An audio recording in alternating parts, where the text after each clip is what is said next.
Ladies and gentlemen, please take your seat.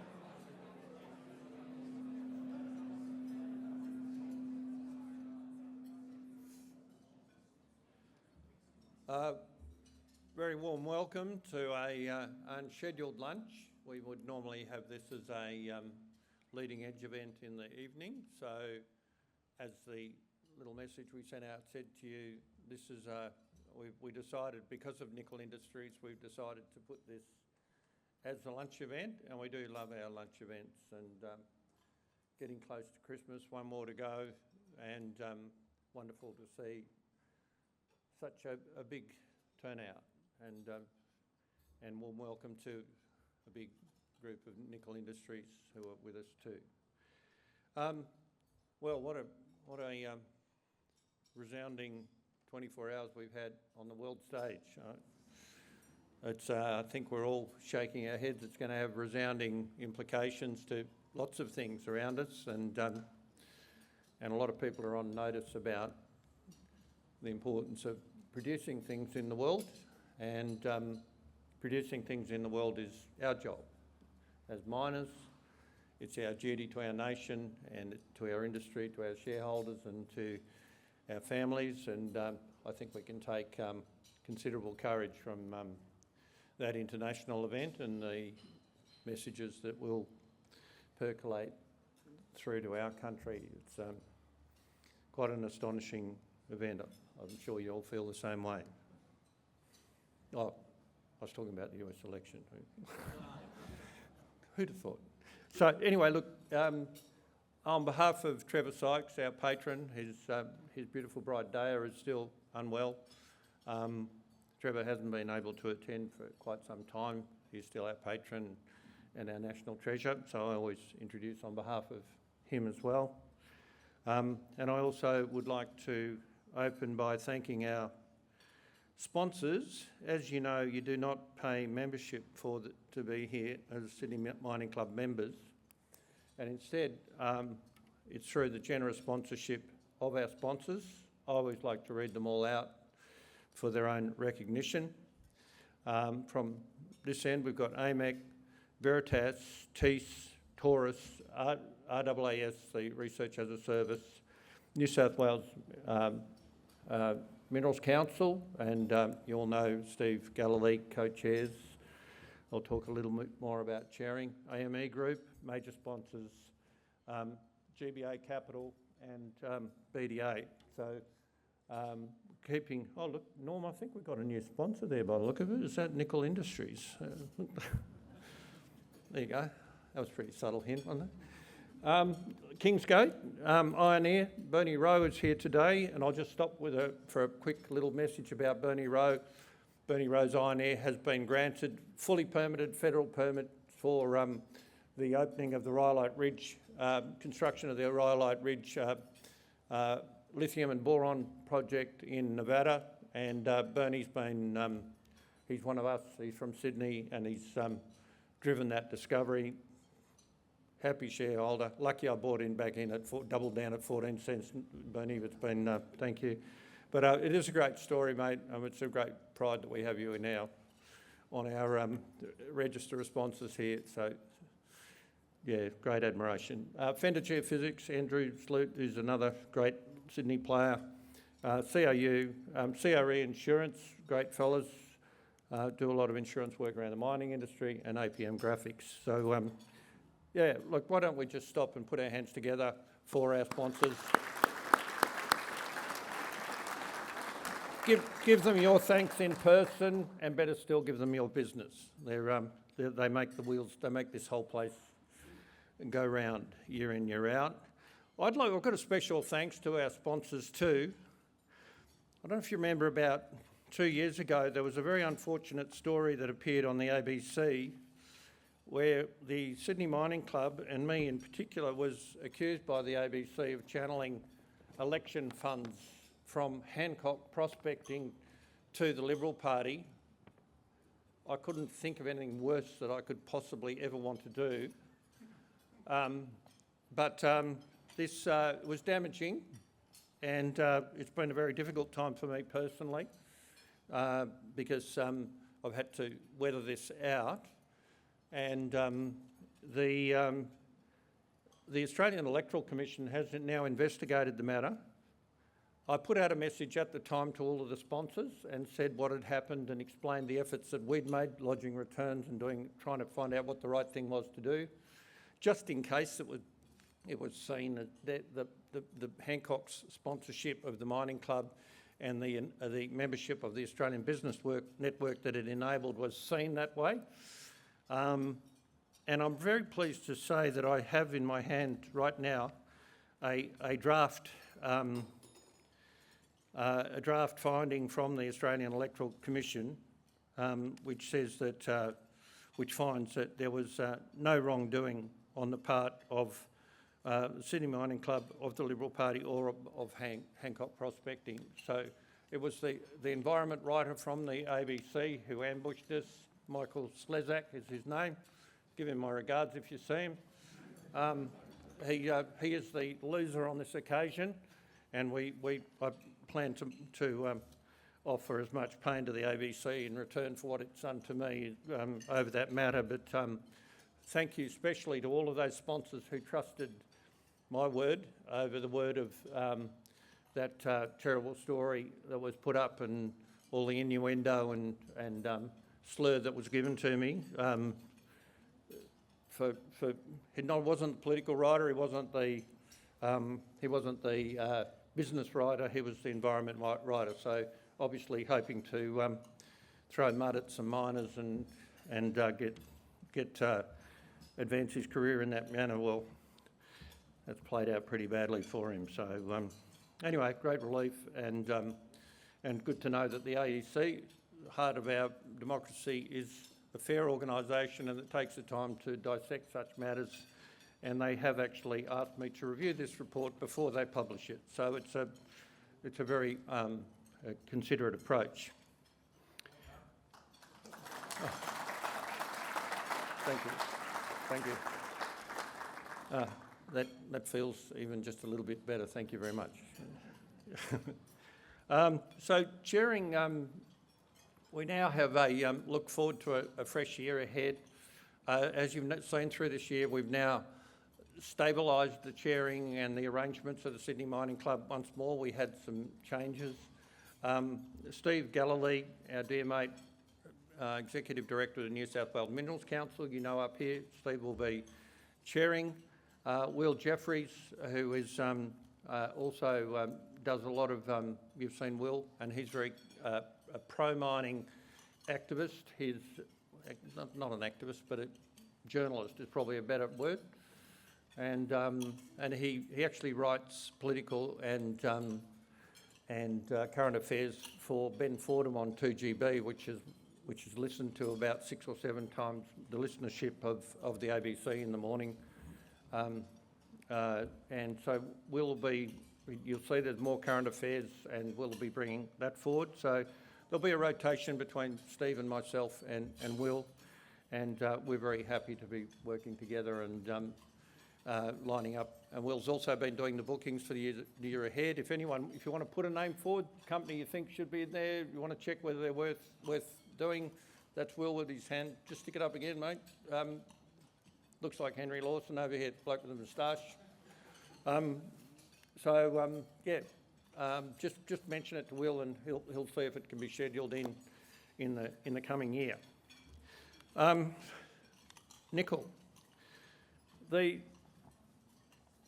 Mark Purcell, one of the guys I work with at my company, brought me up to speed on what had happened in the backdrop to the nickel industry story, and I was quite staggered having built a nickel company myself once, to learn about this amazing nickel short that went on by the owner, the Chinese tycoon who owns whose name is Zhang Guangda, and he's the owner of Tsingshan. An incredible story about how he shorted the market, drove the price up, and then couldn't deliver on nickel. And then the other rest of the story is that because of the Chinese had actually purchased the London Metal Exchange, and I was unaware of this connection, that they actually suspended trade of nickel in his favour, and they cancelled $12 billion worth of nickel trades at the height of that nickel spike. That has shaken out right across the nickel industry. I'm sure you're aware of that. We're in a completely different league now, and I think the exciting thing about our story today and the journey that Norm Seckold and Justin Werner have been on is that it's been bloody tough during some sessions of this development over the last 15 or so years.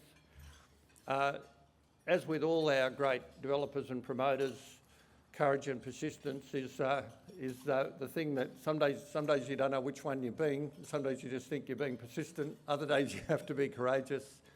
I think Justin was telling me this morning that when I spoke to a broker early in the development of the company, he took one look at it and he said, "This has got more red flags than Tiananmen Square."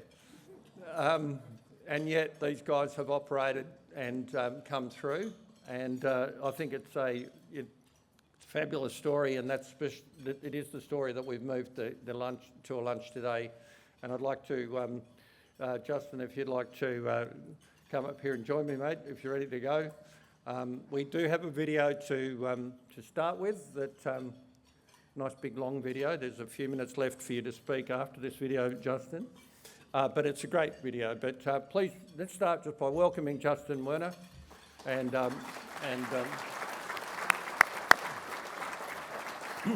you can just stand here and look the part, and while we watch the video, and then take over. And great to have you here, mate. Thanks, George. Yeah. Appreciate it. The world's largest listed diversified pure-play nickel producer, operating an integrated portfolio of world-class mining and low-cost nickel processing assets in Indonesia. Safety for all is the core of our operating philosophy, and we are proud to have worked over 16.7 million man-hours lost time injury-free for 2023, an industry-leading achievement.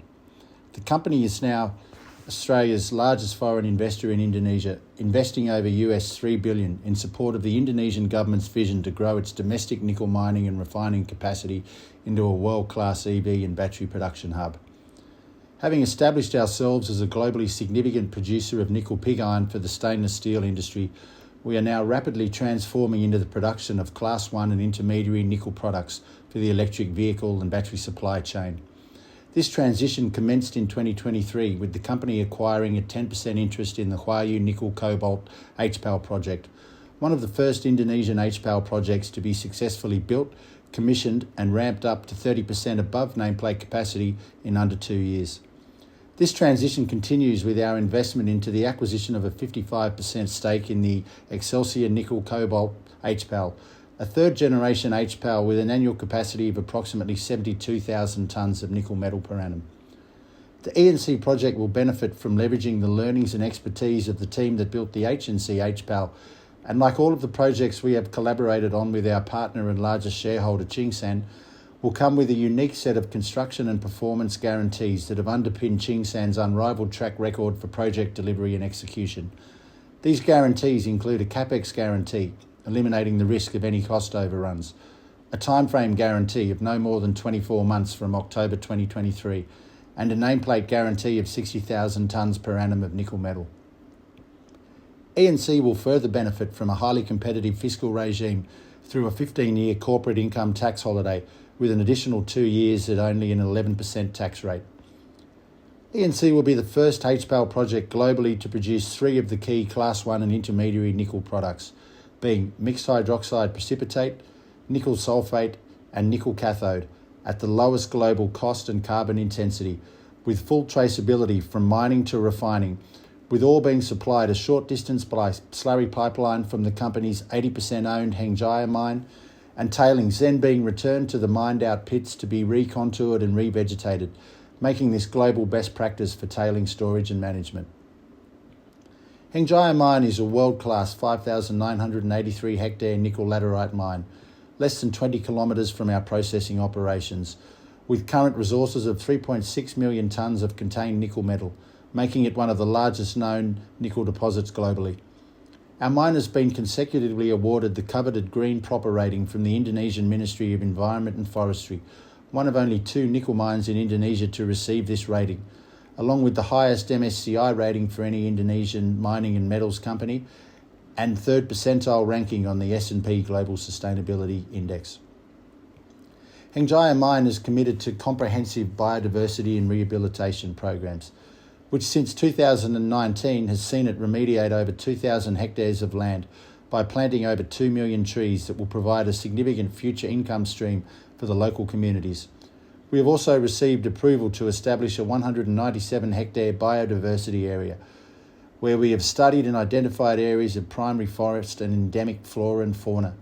This conservation area will be used to promote the protection of these species, as well as providing a protected area for education and to nurture and promote the growth of endemic flora and fauna. Nickel Industries has taken a leadership role in promoting responsible and sustainable mining and processing operations in Indonesia and is recognised as an ESG leader.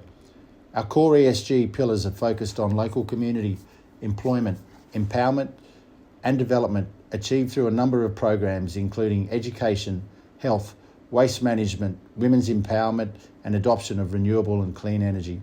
We are pleased to welcome this year our first 10 local Indigenous University Scholarship recipients from the Central Sulawesi, North Maluku and West Papua provinces of Indonesia, who will pursue 4-year undergraduate degrees across the fields of engineering, accounting and law. The scholarship program, which will select 10 students annually, will provide full financial support with the aim of helping to identify and foster the next generation of leaders in the local mining industry. Nickel Industries was one of only 2 Indonesian mining companies invited to present at the prestigious COP28 Climate Summit in Dubai in 2023, where we announced our commitment to a 50% reduction in carbon by 2035 and net zero by 2050.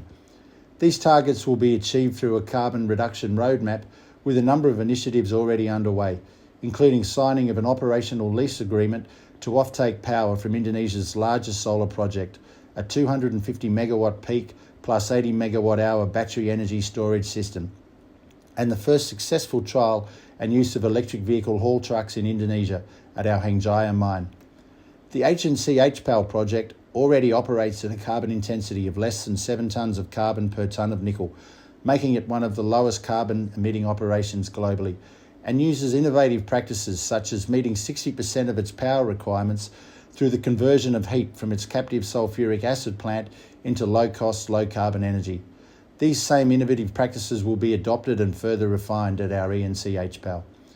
Together with Tsingshan, our vision for our ENC HPAL is to be the global showpiece for low-carbon, sustainable nickel production, integrated with world's best living standards for our workers.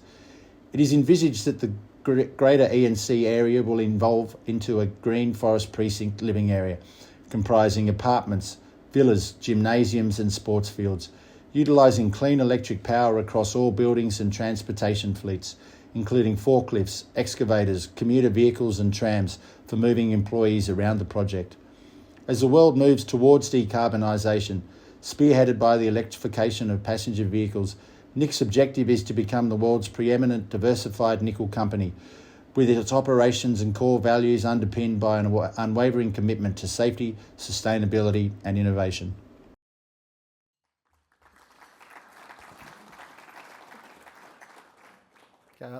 Thank you, everyone, and thank you to Julian and the kind invitation from the Sydney Mining Club to present the Nickel Industries story here today. And you'd be pleased to know that I'm a much better nickel miner than I am a audio voiceover artist or a corporate video producer. But hopefully that video gives you some sense of the scale of exactly the development that's occurred in Indonesia, literally just over the last 10 years, to the point where Indonesia now produces 55% of the world's global nickel output, and that's forecast to grow to 75% by the end of this decade. So it's been a rapid ascension. We've actually been there from the very beginning, so we've been in country in Indonesia for 15 years. So it's a story of perseverance and a bit of good luck along the way. So with that, I'll start the presentation.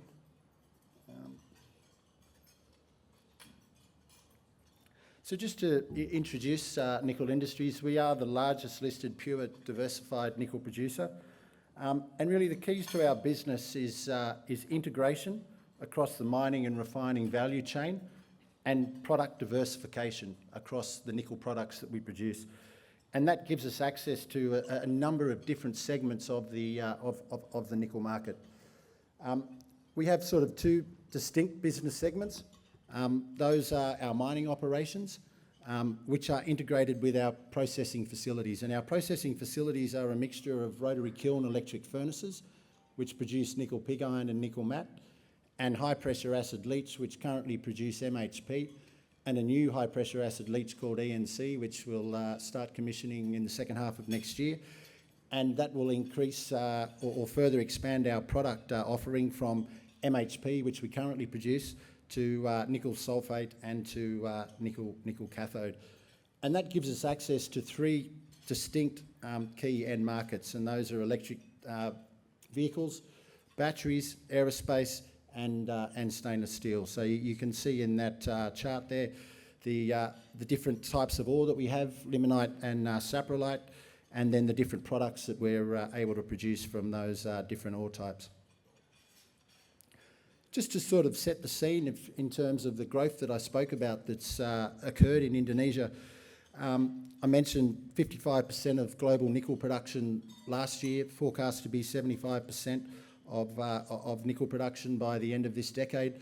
We like to think of Indonesia as what the Pilbara is to iron ore, or the Middle East is to oil and gas. There really is nowhere else globally that is as well endowed with nickel resources.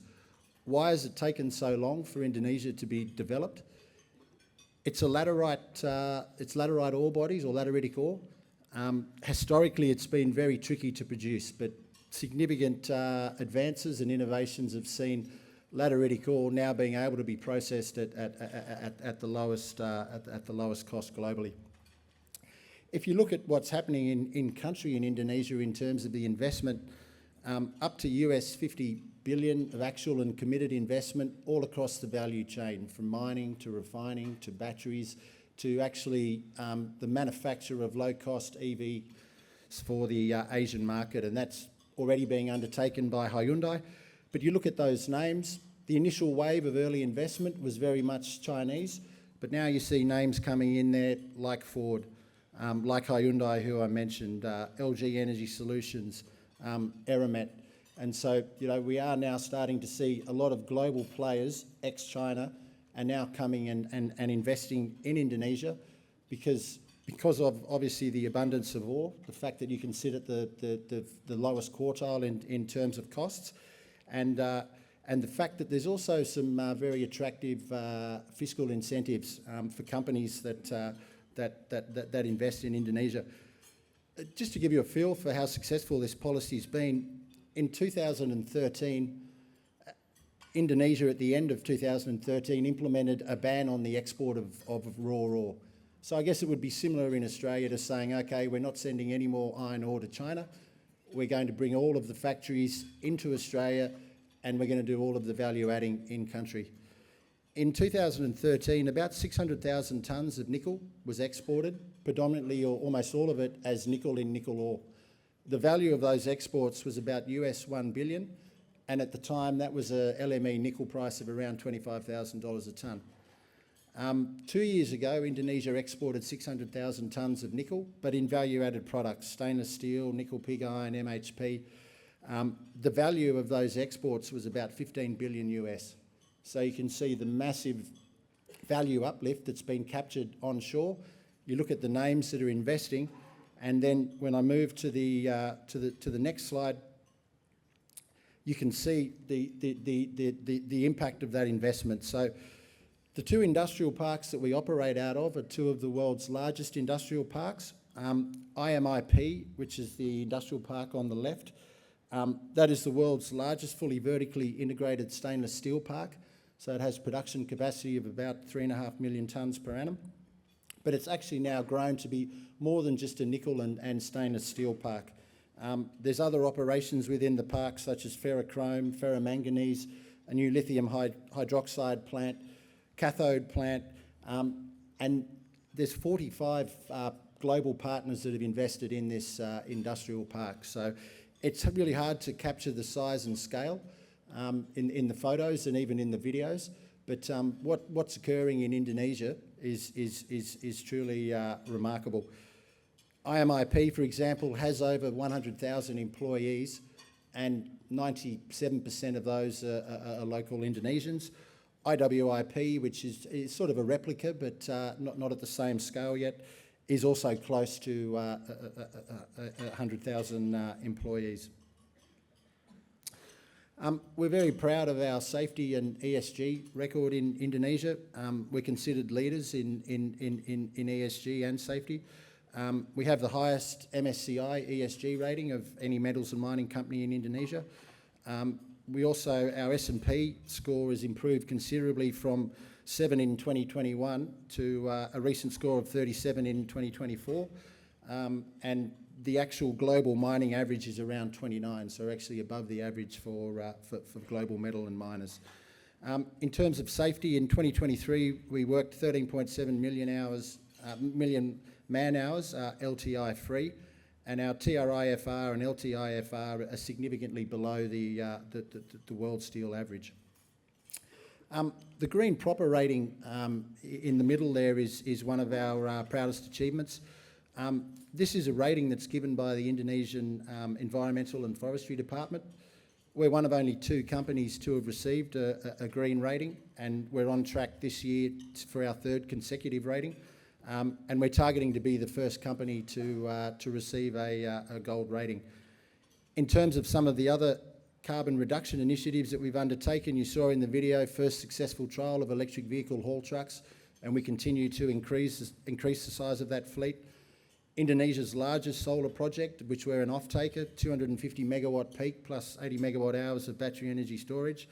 You would have seen in the presentation, off the back of that, we were actually one of only 2 mining companies from Indonesia invited to present at the COP28 Climate Summit in Dubai, which is where we took the opportunity to unveil our carbon targets. Just a little bit more on ESG and sustainability. I mentioned the University Scholarship Program. We've now successfully established a foundation, which actually is much harder than it sounds, because naturally a foreign organisation coming in and putting money into these sort of foundations is viewed as there may be some sort of political attempt to try and divert people's votes or views. But happy to say we've successfully established that foundation, and we've now had our first intake of 10 students. And when we get to with the program fully rolled out, that'll be 50 students annually that will be studying degrees ranging from engineering to accounting to law, and these are students that are from some of the poorer areas of Indonesia. Finally, the conservation area. We're also very proud of this. A lot of work went into identifying this area, a lot of studies of endemic flora and fauna, and so by being awarded this conservation area, it means that we're able to protect and maintain and nurture this area and use it as a place for research and also for education. Our operations are really underpinned by world-class nickel ore resources. Hengjaya Mine, that was our foundation asset, and we started back there in around 2009 with this mine. We have an 80% ownership. It's the closest large tonnage high grade to the industrial park, so it's of significant strategic importance. It has a JORC resource of 300 million tonnes at 1.2% nickel, so 3.6 million tonnes of contained nickel metal, and if you put that into perspective versus, say, a sulphide discovery, anything over 500,000 tonnes of contained nickel metal in the sulphide world would be considered a major discovery and world class. So you can get a feel for the size and scale of the nickel endowment in Indonesia just within our project alone. We're on track to sell 9 million tonnes of ore this year, and we're looking to ramp that up to 22 million tonnes by the end of 2025. Our September quarter EBITDA from the mine was US $37.5 million. These mines have a very low capital base. So to get this mine up and running to the point where it is today, about 70 million US in capex. we're doing close to 40 million US per quarter. So you can see a very rapid payback, very long mine life. This particular mine will supply our operations for the next 20 years plus. And in our RKEF and HPAL operations, nickel ore is one of our biggest costs. So it provides a natural hedge because nickel ore in Indonesia is actually priced against the LME nickel price. Moving over to the right, this is a new project acquisition. It's in close proximity to our existing Hengjaya mine and our existing operations. We've signed a CSPA for 3 continuous licences covering 6,654 hectares. In just a small area, we already have a resource there of 2.3 million tonnes of contained nickel metal. We're just in 900 hectares and there's about 4,700 hectares of prospective laterite. So within 20%, we're already at 2.3 million tonnes. So we're optimistic that this particular project might host somewhere around sort of 10 million tonnes of contained nickel metal, which would put it up amongst the top 5 known global nickel resources. Very attractive acquisition terms. We actually acquired it from our local partner who we've had a long-standing 15-year relationship with. The valuation was $2.50 per dry metric tonne for every 1.7% tonne nickel.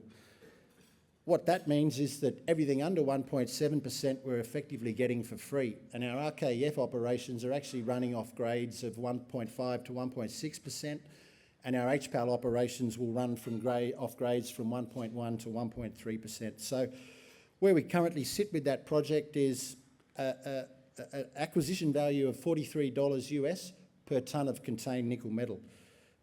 If you look at the recent Indonesian peer average for mine acquisitions, that's about 141 US. The most recent Indonesian mine acquisition was done at 272. And if I come further back to some of the Australian acquisitions, they are actually priced at $900 and $2,100 per tonne US of contained nickel metal. So at $43 a tonne per contained nickel metal, you can see, very, very value accretive given the very low capex and the very quick payback, and the value that through our relationships that we have with our local partner that we're able to acquire these projects for. I mentioned the ESG track record of the Hengjaya mine. It really is a showpiece for the Indonesian government and for the industrial park. And so whenever an EV maker comes to Indonesia, we've had everyone from Tesla, Mercedes-Benz, Hyundai actually come through our mining operations just to see, what a well-run operation in Indonesia looks like. And the key for these guys is actually really 2. It's traceability. Where does the ore come from? How is it mined? Are the miners that are mining it responsibly? Are they meeting their rehabilitation requirements? And then in the case of HPAL, it's really the tailings management. How are tailings being stored and how are they being managed? Finally, just on the Sampala project, I mentioned it's in close proximity to existing operations. We actually only need to build a 20-kilometre haul road, which can tap into an existing 30-kilometre haul road. And so we're targeting sort of first ore production from these projects at the end of next year. This shows where we sit in terms of our resources portfolio. So you can see the Situasi project, which I haven't touched on, but that's a project in West Papua. We just recently announced a maiden JORC resource of 500,000 tonnes of contained nickel metal there. Again, to give you some idea of the sort of commercial arrangements that we're able to strike, that 500,000 tonnes was actually done through a $5 million Australian earn-in to get to 51%. We've got the Sampala project there. You can see 2.3 million tonnes, and then our Hengjaya mine with 3.6 million tonnes. So you can see the consolidated number there. Going back to Sampala, where we've only really tested 20% of the known laterite area, potential for possibly another 600 to 800 million dry metric tonnes of resources. So that moves us right along the right-hand side of that axis, basically, in excess of 1 billion tonnes of dry metric tonnes of nickel. So our aim is to continue to move that bubble over to the right-hand side of the chart and to continue to grow that bubble in size. So we started out our life as nickel pig iron producers, which only has one use for stainless steel, and we're now diversifying into the high pressure acid leach space. Reason for that is we see significantly higher margins in the HPAL space. So to give you some idea, nickel pig iron margins currently are around $2,000 to $3,000 a tonne. HPAL margins are around sort of $7,000 a tonne. And we've seen HPAL margins as high as $10,000 to $12,000 a tonne. So superior margins, significantly lower carbon intensity, and I'll touch on the carbon intensity later. And this diversifies our customer base from purely supplying Chinese stainless steel mills to now being able to supply global EV and battery makers. Our journey into HPAL started with the acquisition of 10% of the HNC HPAL.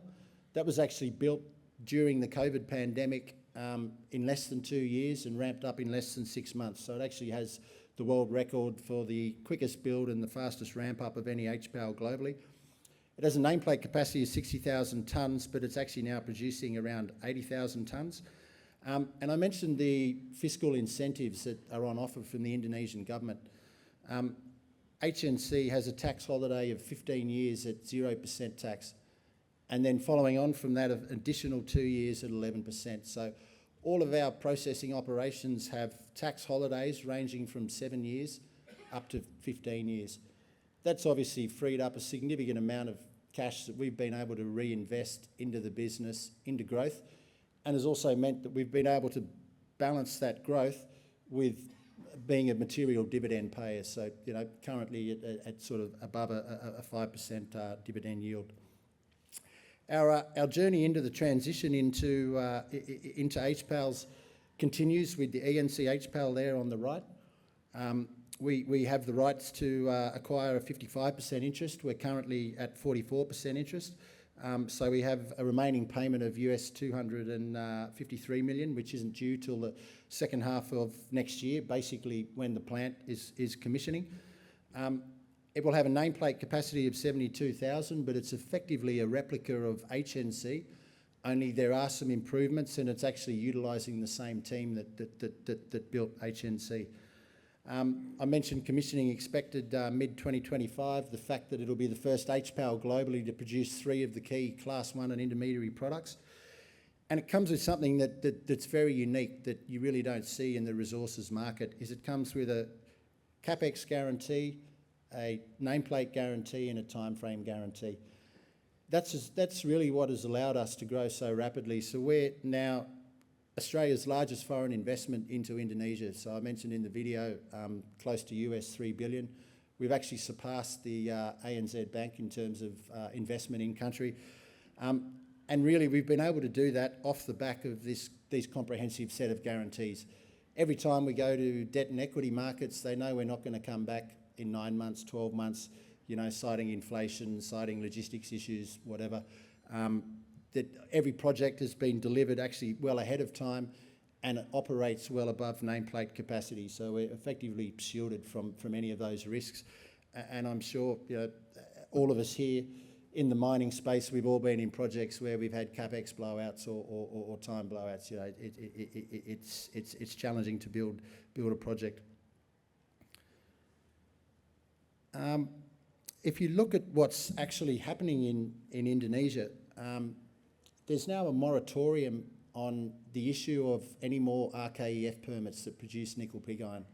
So that effectively puts a cap on any further nickel units coming out in the form of nickel pig iron, which we see as a strong positive, and means that then the only other type of investment that you can make is a high pressure acid leach.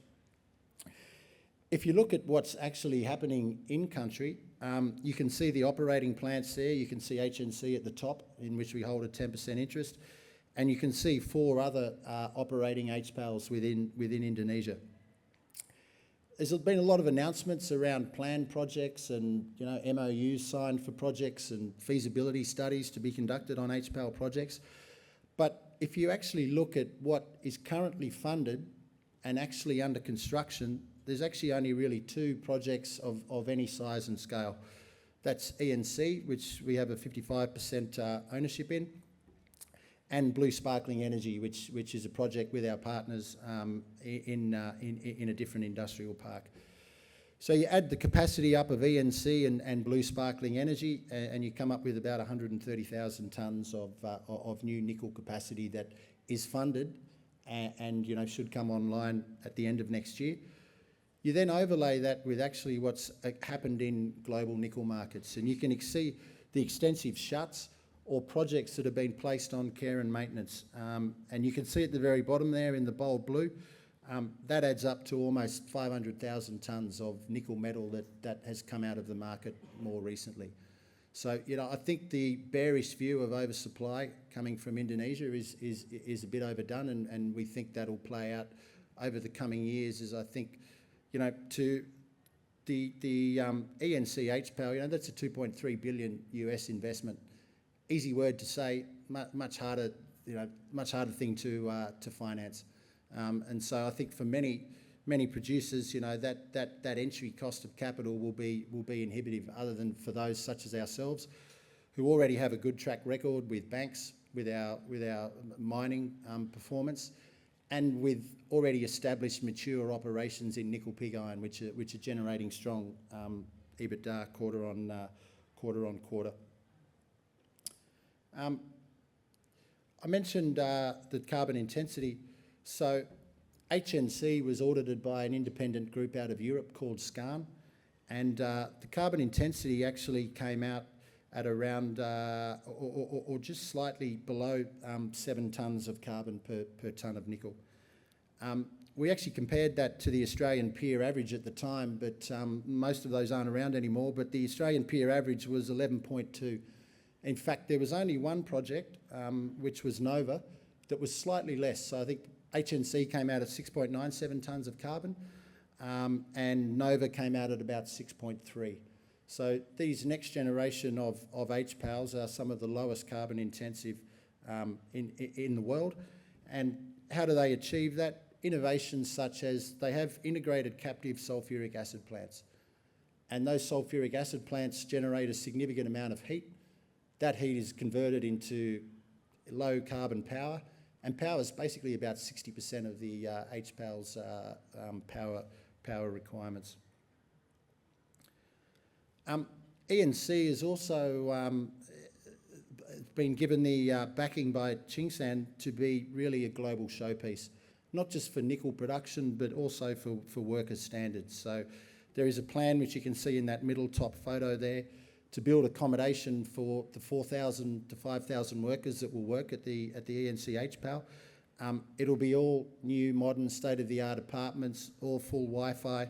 There'll be sports fields. There's about 27 chains of restaurants, and that's burger restaurants and Chinese restaurants, Thai, all sorts of different food. It'll be everything will be electric within that particular precinct, and so we think that ENC will be a global showpiece for, as I mentioned, not just for responsible low carbon nickel production, but also for workers' accommodation and standards. Where do we sit today in terms of nickel producers? You can see where we sit currently, and then where we'll move to when ENC comes online in the second half of next year. That will, as I mentioned, make us the largest, and we already are the largest listed pure diversified nickel producer. But if you look further to the left on that chart, you've got Norilsk, Russian and sanctioned, and then the remaining three are all Chinese. So again, if you're looking for nickel exposure with a Western company, ASX listed, obviously comes with all of the corporate governance, then there's really only anyone of scale that is a pure nickel producer at this point in time. And I mean, if you look, we IPO'd in 2018, and back then we actually had no nickel metal production. So in under 6 years, or a little over 6 years, we will grow to being the largest nickel producer globally. If you take a look at BHP, right back down there on the right-hand side, they've been operating in Leinster since 1967. So it's been a rapid ascent, and some of the reasons for that I've touched on earlier. It's an exciting period for the company in terms of growth, because most of our future growth is already fully funded, so there's no need for us to come back to the market. And what does that mean for us? 2023, our EBITDA was a little over US $400 million. Our target is to be in excess of US $1 billion in EBITDA in the next 2 to 3 years. And how do we achieve that? Obviously with ENC commissioning at the second half of next year and then ramping up. Depending on what margins you use, that will add close to 400 to 500 million US of additional EBITDA. We then have the Sampala mine, which I mentioned, and that again probably another 150, similar to a ramp up at our Hengjaya mine, another 150 million. So that number already takes you well in excess of US $1 billion. But if you look at what the capex that's needed to still be spent to get to that number of US $1 billion or beyond, it's 353 million US, which, as I said, you know, based on current cash and EBITDA earnings on a quarterly basis, is we're fully funded for that growth, which is, you know, set to come online over the next 2 to 3 years. So look, in summary, you know, it has been a long journey. You know, I think people only know us for our listed life, which I mentioned has only been 6 years, and since the IPO, we've grown very rapidly. But I think, you know, we've been in Indonesia since 2008. You know, we've got the scars to prove it. We were there during an export ban, which nearly shut the whole company down. We were basically in debt. We actually, funny or not so funny story, we ended up taking a US $9 million loan from our local minority partner, and it turns out he actually borrowed the money from his mother-in-law. And so I used to get messages every week, mate, when's that money coming? My mother-in-law's going to kill me. But I think that just highlights, you know, it's perseverance. It's a bit of good luck, but it's also, you know, the people that you work with and the partnerships that you form. You know, I don't think there'd be many countries in the world where you would find a minority partner willing to stump up, and that was unsecured as well. Stump up that sort of money to keep the company going. He believed in us, he believed in the vision, and you know, I'm happy to say today that, you know, we're at the point where we hoped we'd be. We just didn't think it would take sort of 15 or 16 years. But look, with that, thank you again, and happy to sort of answer any questions.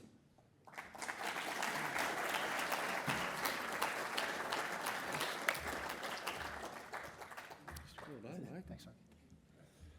What a story, hey? We do have time for some questions, and while there'll be Isabella is there, I've got 3 questions there with Keith. Yeah. Just, far away, Keith. Just 2 simple questions. 2? Wow. First up, seeing you're paying a dividends around about a total of 5 cents a year, what's your actual dividend policy? And secondly, why is Indonesia curtailing its production and not installing more plants, companies, etc.? Good question. Yeah, so we did more recently put out our dividend framework, which is 30 to 60% of free cash flow, obviously after taking into account any debt or any funding requirements. But yeah, we did pay a final dividend of 2.5 cents. So last year our total dividend was 4.5 cents Australian.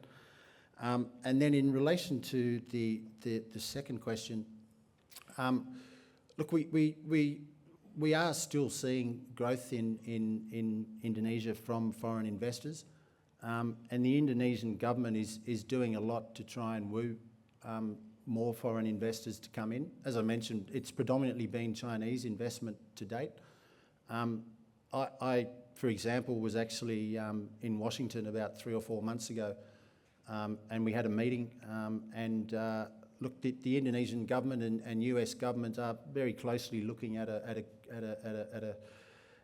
critical minerals agreement between the 2 countries. I think they recognise that for their EVs to be cost competitive, they need to be ensuring that they can source nickel at the lowest cost globally. So look, I think the government has done a lot of good things to encourage that that investment, and we are seeing it. But again, to find a good nickel mine in Indonesia is challenging. You do need to know your way around the landscape. And again, really, HPAL investment is the only type of refining opportunity that's available at the moment. And again, I think the capex associated with that, and also given there's limited expertise that can actually roll out these HPAL plants. So I think that's probably another key area, which is why, we're very happy with the ENC project in that we've secured the same team that already has a track record. So, part of the reason we took 10% in HNC was, we can take investors to an operating HPAL, because I'm sure, as you know, in the West, it's been a long history of failures and capex blowouts and heartache.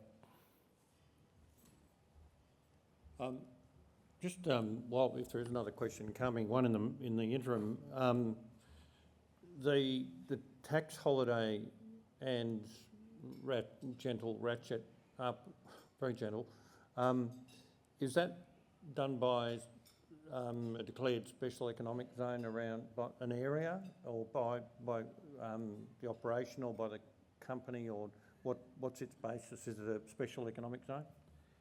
Yeah, good question. No, it is a special economic zone, and the tax holiday ranges from 7 to 15 years, and that's just governed by the size of the investment. Yeah, that's a really interesting answer, because if you were to guess how many special economic zones there were in the world, you might think, 200 or 300, I suppose. There are 8,000 special economic zones in the world. There are 0 in Australia, unless leaving aside Tasmania. But 8,000 in the world and none in Australia. It would be very easy for our governments to start using this tool.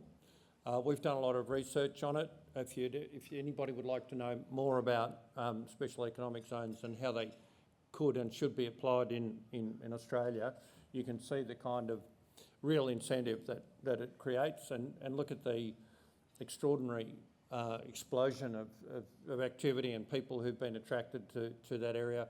In Australia, we have very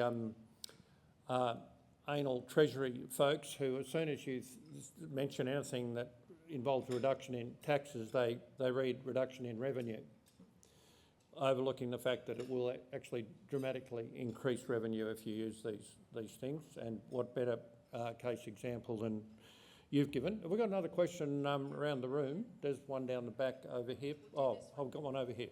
Yep. Oh, hi, Malcolm McComas. Great presentation. Thank you very much.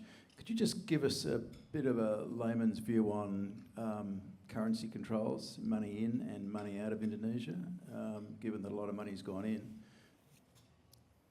Yeah. Thanks, Malcolm. Look, in terms of currency controls, we've had no issues with the transfer of funds in and out of the country.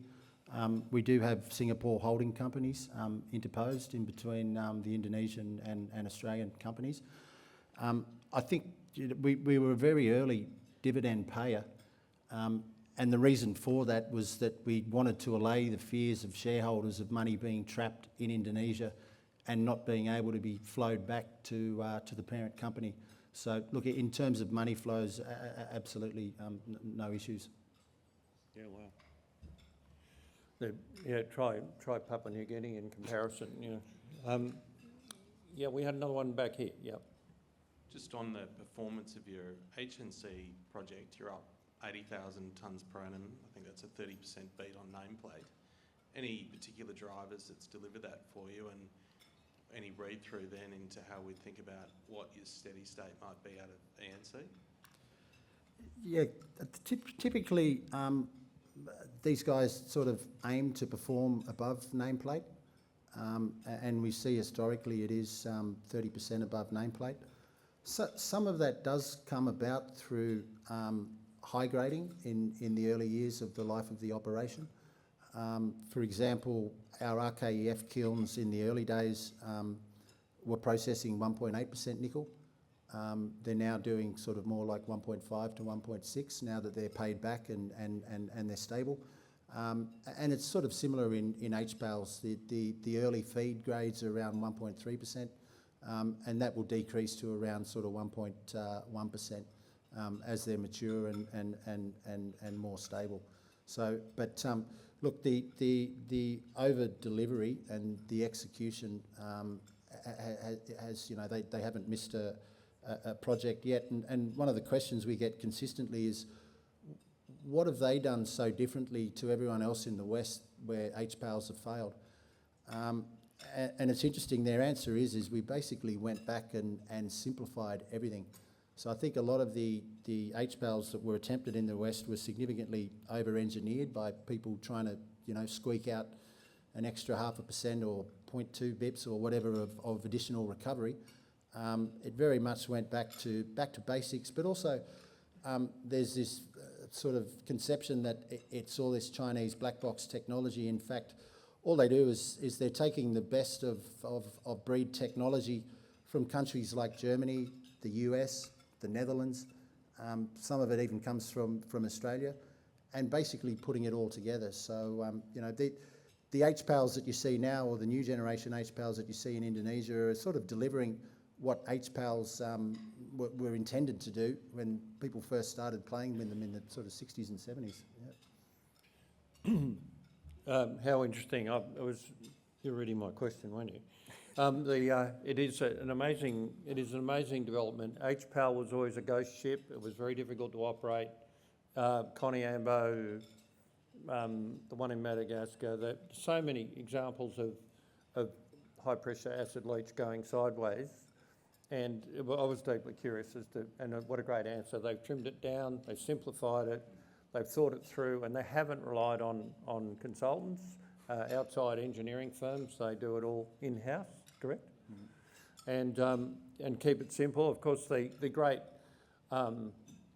Hulk sitting in our landscape at Murrin took 12 years to reach nameplate.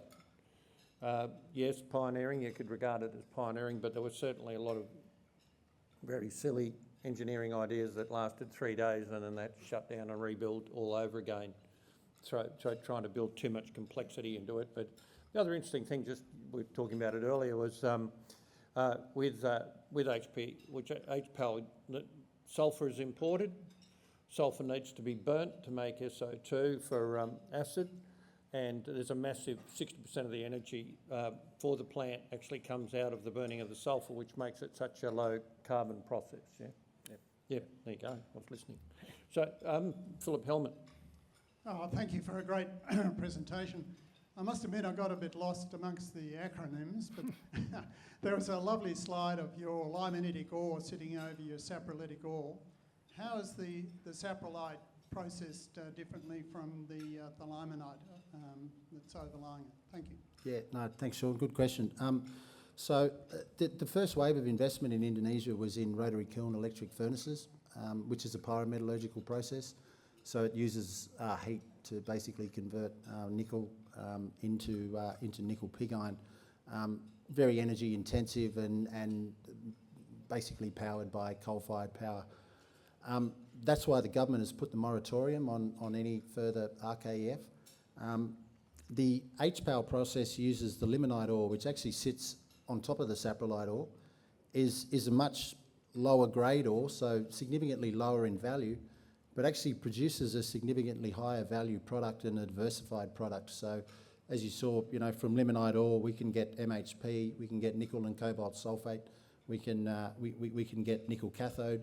We also recover some chrome, and there's some other smaller elements that we can recover as well. So I think the Indonesian government has made the right decision. In mining, historically what's happened is to get to the high-grade saprolite, a lot of that limonite has actually been sterilised.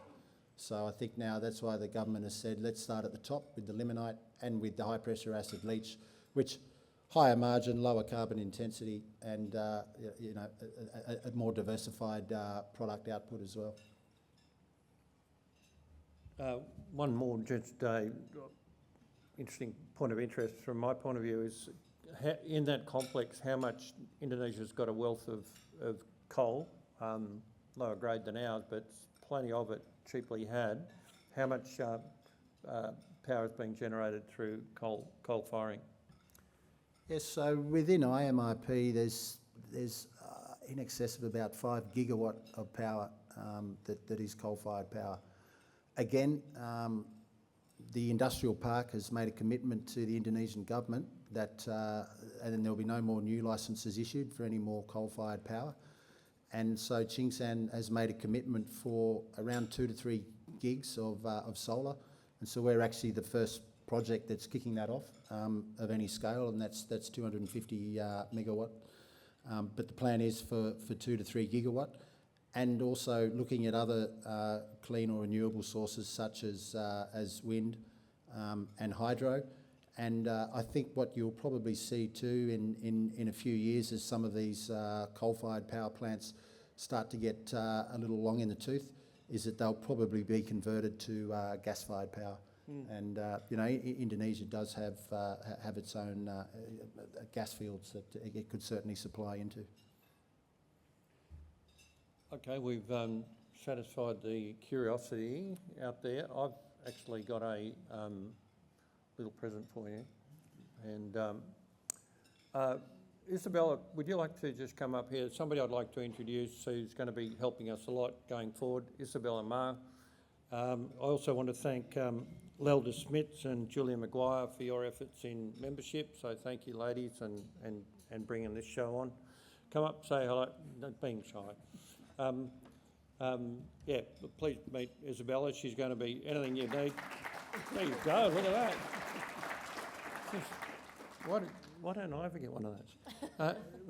But anyway, Jeffries works with Isabella at TGB in the mornings, and it's great to have you aboard. And so if you have any questions about anything in the operations and how things are done, this is our handy helmsman here. So yeah, thank you.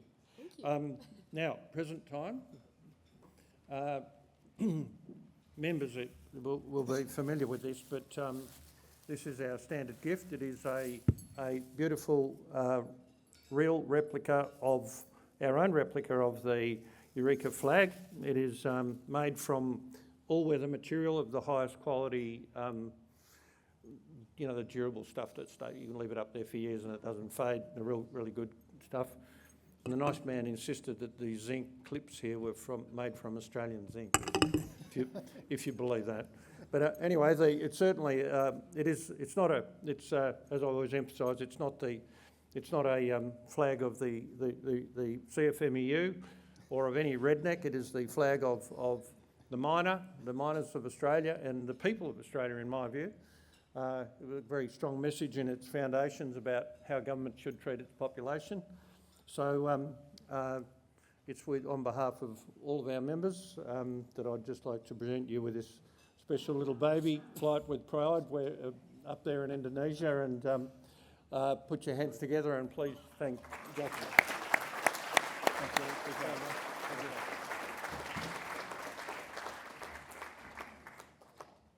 you. So next month we have liners. So Amanda Lacaze is coming. Amanda is finally coming. She stood us up once before, and but this time Will has confirmed that she's coming. So that's another huge story and another, you know, what a journey that's been. But so that'll be our Christmas event, and really fantastic roundup. Listen, one thing just on membership, a lot of people sort of seem to forget how it works. You go on the website, it says membership, there's no charge, you add your email address and you get the flyers, and thereafter you are a life member. I mean, it's not very challenging, is it? But a lot of people drop off and then ask me why they're not getting the flyers. And they've changed companies and email addresses. It's a pretty simple game. Please encourage all of your colleagues in your company, just get on the list, know what's on, come here. We put a lot of effort into these shows, and what a great turnout we've had today. So work on the memberships yourselves. It's your club. I just work here, so do that for yourselves, and we'll look forward to seeing you in December. Thank you.